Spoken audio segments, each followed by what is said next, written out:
Nasaksak sa noo ang isang lalaki sa Malabon matapos siyang sugurin ng isang lalaking nanggigigil sa selos. Ang sospek napuno raw nang mahuling magkasama ang kanyang asawa at ang biktima. Nasa frontline ng balitang yan, si Dave Abuel, exclusive. Nakatambay sa eskinita ang mga lalaking yan sa Barangay Tugatog, Malabon, Huwebes ng umaga. Maya-maya, may sumugod na lalaking nakadilaw na may dala palang screwdriver. Tinadyakan niya ang lalaking nakaupo sa may motor, saka inundayan ng saksak. Napatayo ang biktima at ipinansalag ang upuang kahoy bago tumakbo. Nasaksak sa noo at likod ang biktima pero himalang nakaligtas. Agad namang naaresto ang sospek at positibong itinuro ng biktima. Na-recover sa kanya ang pinangsaksak na screwdriver. Ang motibo sa krimen, selos. Selos tong suspect natin dun sa biktima, binabanggit niya na may relasyon yung asawa niya pati yung biktima. Pinasisinungalingan naman ng biktima yung paratang niya.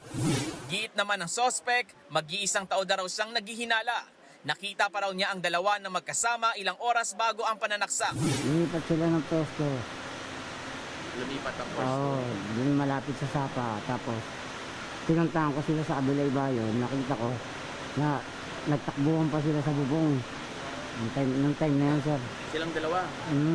Nung sabi ko, papunta na ako dyan. Sabi niya gano'n.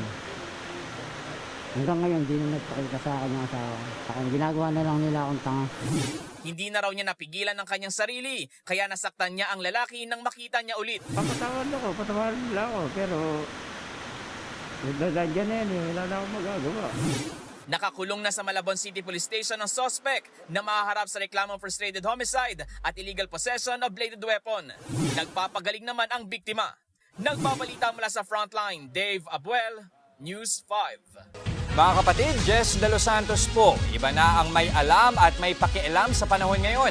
Para sa tuloy-tuloy na balitaan sa Frontline kahit weekend, mag-follow at mag-subscribe sa social media pages ng News 5.